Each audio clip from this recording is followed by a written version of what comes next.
Hi, everyone. So thank you so much for joining us at this panel. Hi, Alex. How are you? Gio. It's nice to finally meet you in person. We were also working online together for the past 2.5 years. So great to have you here. So our panel actually it connects a lot of different aspects that we've been discussing here in this room today. One thing that I want to start with is something that is very meaningful and important for my work and Alex's work, which, by the way, I didn't introduce us, so might as well start with that. Yeah, so I am Alex, and I work at OpenArchive, which focuses on mobile media preservation and archiving. So when we're looking at misinformation, disinformation, it's from the space of how can we create these robust archive spaces where people are able to, if it is safe for them to do so, send media with a bunch of metadata that has provenance attached to them, are easily authenticated. So that's the way that my current work is approaching it. But I used to work with Giovanna at Global Voices on our Civic Media Observatory. So, yes, the good side of the internet with OpenArchive. So my background is actually in journalism. When I met Alex, I was a freelance reporter, and I was brought in inside of this project that was trying to understand narratives. And narratives is a concept that I think has been painfully exhausted, and every organization has its own understanding of what narratives are. For us, it's very simple. It's ideas and how people are actually expressing their understanding of ideas. That's a narrative. They can be positive, but they can be very harmful as well. And when we talk about harmful narratives, we often talk about miss this small information, but as someone said here before, and I like that a lot, hoaxes. It's falsehood. It's not, and I think it's very flattering to include information inside of the way that we refer to that, because it's not, and it serves a purpose, and it's often a malicious purpose. So inside of the observatory, what we usually do, and that's the one key concept that I want to bring here, to tie the knot over all of these fancy ways of talking about a very simple thing, it's local knowledge and the value of the human perspectives inside of those narratives, inside of those ideas. So inside of the observatory, for example, we get to deal with disinformation and misinformation and pardon my French, when shit hits the fan, when things get bad to a point that we actually have to provide some context around it. And context is a very key term as well.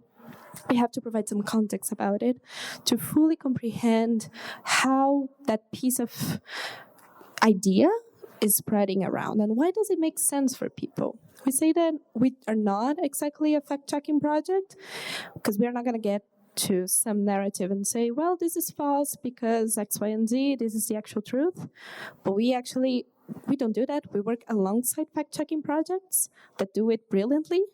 What we do is that we acknowledge the existence of that piece of idea. And I think that's the first step to try to correct our mistakes. Work with platforms, work with governments, work with regulation to actually understand those ideas. We need to acknowledge that they exist. And sometimes they are absurd. And sometimes they are so absurd to a point that you don't even want to talk about them. One example that I like to give in that sense, it's we talk about elections a lot, but in the 2018 Brazilian elections, the Bolsonaro ended up being the winner of those elections. But his supporters invented that the opposition, what they were trying to do was to implement in certain schools a new policy to deal with gender identity. And they were going to distribute a pacifier in the shape of a penis to kids. And that's like, yeah, if you're a little bit informed about Brazilian politics, yeah, that's absurd. Like, that's never going to happen. People believe that. People really believe that a lot. To this day, people believe that. And that's the type of thing that we need to acknowledge that exists. We need to understand, why does that play with people's imaginary, their fears, their emotions, and how that plays a role in civic debate.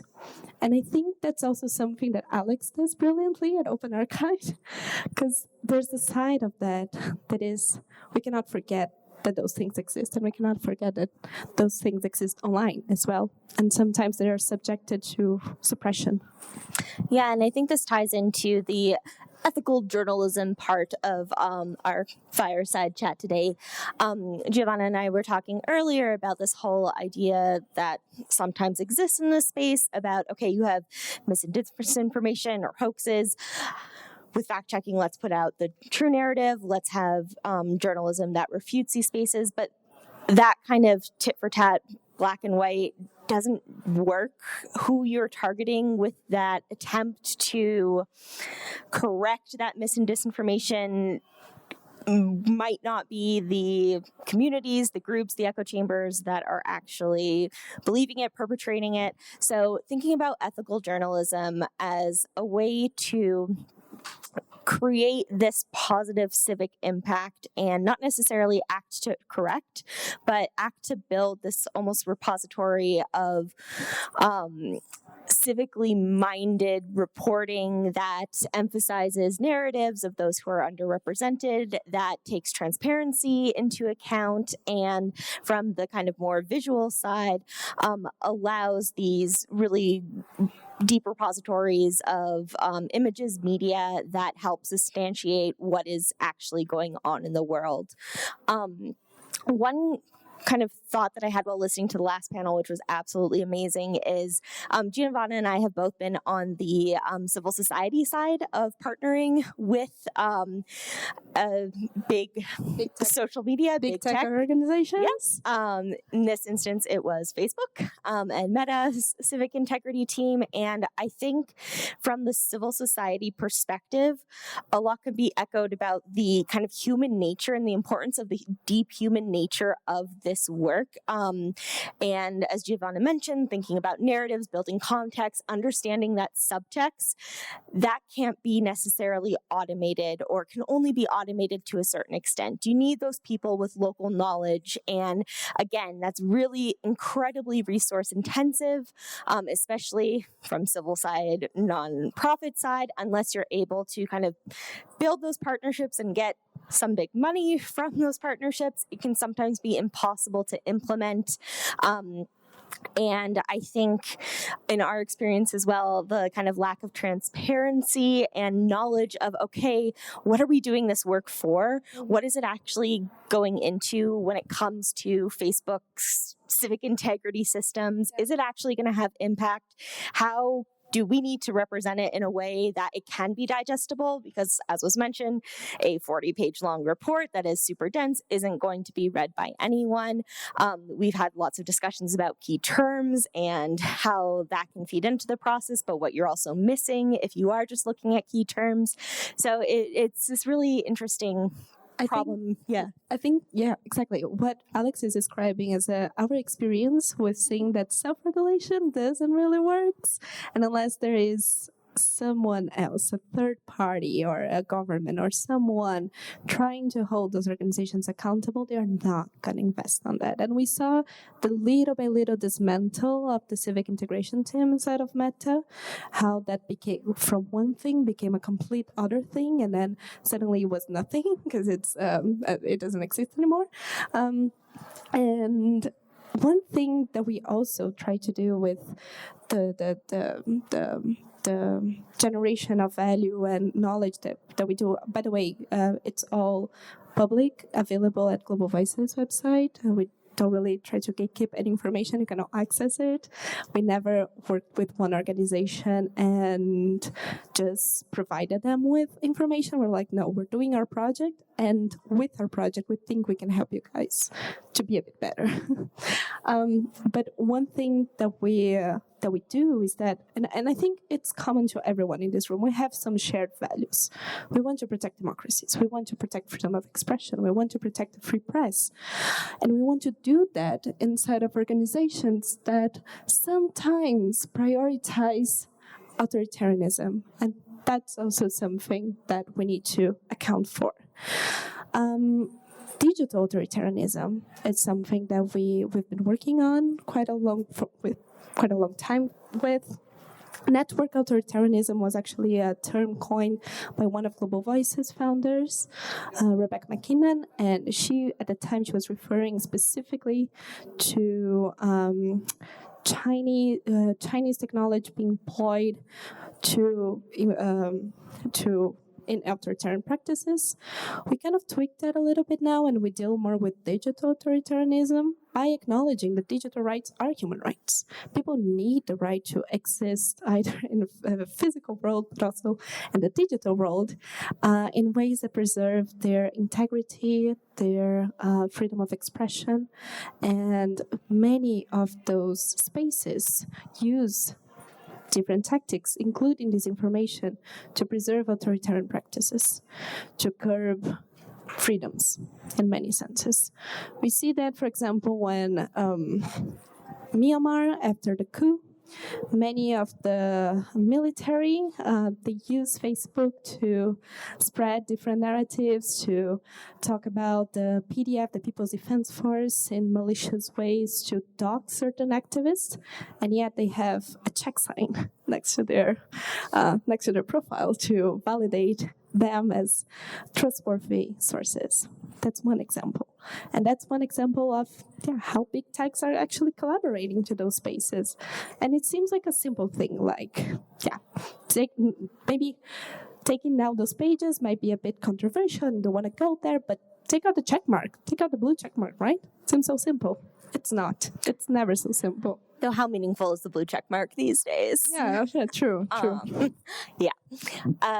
One other kind of connection thing that was talked about are these like civic events and scheduled civic events. And I think going back to what Giovanna said initially about this idea of context, building context, what from our point of view as the civil society partners, what we found really interesting is there's definitely this need to increase observations, reporting, analysis of incidents during these civic events, but also having kind of an undercurrent of continuous monitoring throughout. Before the events occur, just having some sort of consistent plan for content moderation, but also just for other research purposes as well, so that you do have this really deeper understanding of the subtext, why these things are happening, instead of needing to all of a sudden ramp up all hands on deck because a crisis has occurred. And I think one thing that was really frustrating, this was with our Myanmar researchers again, is we had ramp up of analysis using civic media observatory methods prior to the 2020 election. But then in that ramp up, they're like, a coup is going to happen. This was in November. They're like, something is going to happen no matter what happens with the election. And again, excuse my language, bad shit is going to go down. And they were finding evidence of this through a number of different posts that they were analyzing months before the coup actually happened. So the election had ended. We continued monitoring, and they're like, we could have said, we told you so, Facebook, that this was going to occur. So again, using kind of downtimes to continue that research, that work is, I think, crucial in just getting that broader understanding of, okay, this is what's going to happen, and not be kind of genies and predict the future, but really know what might happen down the line. And this is something, referring back to something that you mentioned before, this is something so meaningful for the discussion because it's embedded in subtextual information. It's that type of information that only people who really belong to that context can understand. And that's the value of human analysis and human validation on certain subjects, right? Because those things are not machine learned. Those things, like, you need to belong. You need to be there, physically present, listening to the people around you, to your family, to that annoying uncle who believes in conspiracy theories. That person, like, somehow those conspiracy theories make sense to that person, and that is very revealing. And it also shows how long-term monitoring of a situation is valuable. I think leading what was mentioned before, like dealing with certain planned crisis with elections, with other types of events. Yes, I think they expose those narratives more. They push them to the surface when sometimes they are only hanging around in certain groups, but they don't exist just in those events. They begin way back, way before. Someone mentioned the 8th of January in Brazil. Certain hashtags, Festa da Selma and things like that, they were circulating since September 2022. That was not news for anyone, not really. And it's not like you need a magical magical one to really predict what was being intended. You didn't. You just need the right people, the right teams, and the right structure as well, which is technology expensive. And yeah, I see that there's a few questions. So start here because I saw your hand up first, and then we have one back there. There's a beautiful Buckminster Fuller quote. Yeah. There's a beautiful Buckminster Fuller quote, right? That the only way to replace a bad model is to make the old model obsolete, make a better model that we all want to engage with, right? And I think we spend a lot of time talking about and cataloging, to your point, all the risks, especially as an engineer. My job as an engineer is what can go wrong and how do I offset it, right? But if we spend all of our time hyperfixated on all the things that can go wrong, where is there time to figure out how do we build a hopeful future and chase that vision for people? And so is there an opportunity in the work that you guys are doing in cataloging to be here's these amazing countries that are getting it right. Look at what Rwanda has done in terms of policy shifts in the face of genocide, right? What can we learn from that? Where are there places of cultural preservation where there is joy and optimism and hope? And can we make that louder than the voices of the people who are angry and frustrated and watching the train go off the rails? I love your question so much. I think this is something that we talked a lot about during the research in the Civic Media Observatory, also from the perspective of these researchers are reading the most horrible things, seeing the most horrible things through their essentially content moderation type research that they're doing. And so, thinking of the positive, what is that positive civic impact? How can we amplify it was something that we really, really discussed. Sorry, I'll get back to No. Go. That was almost everything that I was going to say, actually. But yeah, I think you also answered the question partially. It's about really amplifying those initiatives, those narratives, those good experiences. And we see that in every single country that we cover, from Russia during the war and activism being placed inside of the country, even with all the restrictions, to Brazil, to Zimbabwe, to we've worked with a range of different partners, and we always see resilience. We always see good examples. And as Global Voices, we always try to amplify it to the best of our ability. It's hard because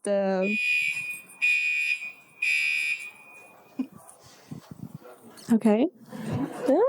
Everyone okay? False alarm? Okay.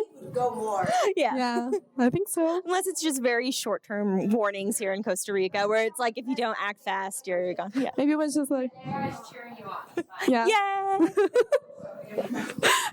Yeah, definitely. I think it's the room so excited about digital rights. Yeah. So I know that there was another question back there.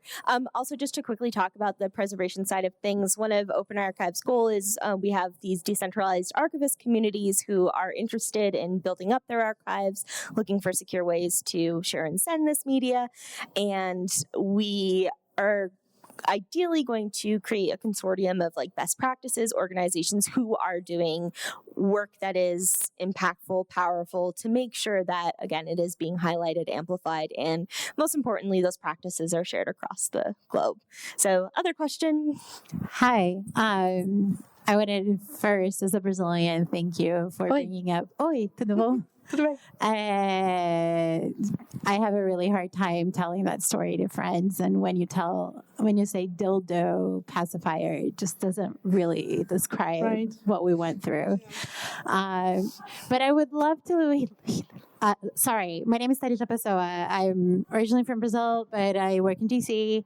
And I wanted to ask about one aspect in your work and how you go around these challenges as we see kind of social media platforms go towards a trend of going into like kind of these private discussion places. So Meta has a bunch of private groups. I mean, Facebook has a bunch of private groups, Instagram too. We have other platforms like Discord, and then obviously Instagram, WhatsApp, Telegram. And then how do you keep doing that job of recording and keeping up with what's happening, and especially in contexts where you don't have a fully developed independent media, right? Because I think a lot what happens is that there's this game of cat and mouse. Brazil is by no terms the worst on the backsliding democratic scale, and still it took our media like I don't know how many weeks to figure out what had happened with the first, you know what I'm talking about, or like the first round difference in votes between the pollings and the actual results. So how do we get around that as civil society, as researchers? Just a quick comment and then I'll pass it over. We did not encourage this at all, but some of our researchers did create dummy accounts and go almost undercover into these private groups. I know especially our Myanmar researchers, which we, again, did not encourage, but they took that risk because they cared about this work so passionately, and they knew that those were really the centers and spaces where the most kind of horrid discussions were going on. So there needs to be better ways to do it without being put at such risk. So Giovanna, do you have more positive ways? I think that's also a little bit of where our work, which is mainly qualitative research, mixes with investigative journalism. And that's one of the aspects of working at Global Voices, because you also have the newsroom division inside of the organization. So you are working with journalism at a certain extent. So definitely going undercover is one of the practices that we adopt, taking all the risks under consideration and minimizing those risks at the best of our ability, because we saw what happened with so many journalists that got exposed by entering those groups. Those are very, very harmful spaces. And also what happens with your mental health when you enter one of those spaces. You are exposed to so much bad content. And I'm not only talking about spurious stories, I'm also talking about actual violence. I think that's a tricky question, because it also enters and taps upon privacy and your right to be in a private group, right? With your family, with other people. One thing that we say at the observatory is that we are not trying to do a social reading of the entire country and say, those are all the relevant narratives going around right now. That's impossible. And I think that's a work that we understand our capacity to a certain extent. Definitely. And everyone's capacity. But we're touching upon maybe the tip of the iceberg. That's why we seek for collaboration so much. Anyone who's here that wants to collaborate, please reach out to us, because there are so many other organizations doing this work from different fronts, and all of them are grouped together. We do it from one front, and we do cover the narratives from one perspective that we can. I would love to expand it. I would love to be on more fronts as well, but we do acknowledge that we cannot be everywhere. But I see also an aspect of your question that is, if there is so much harm happening in those private spaces, how can we also prevent that from happening, right? How can we also make sure that maybe people police themselves a little bit more, or the inside of those groups there's some kind of self-moderation, or I think that's the goal, right? We want to build resilience and media literacy and digital literacy to a point where someone in that group reads a terrible message or sees a violent video and says, this doesn't belong here. I don't want to be exposed to this. This is bad. This is harmful. Like that's the ultimate goal. We have that I don't have a clear solution and a clear way for us to get there.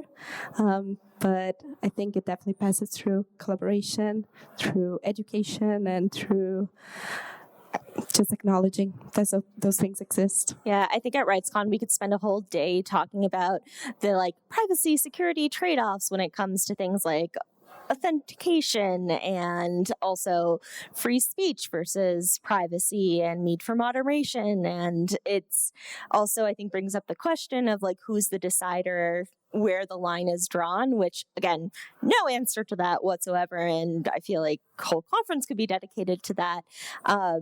So it is kind of one of those frustratingly, there is no good solution out there, and it's just figuring out how you could do it as safely as possible.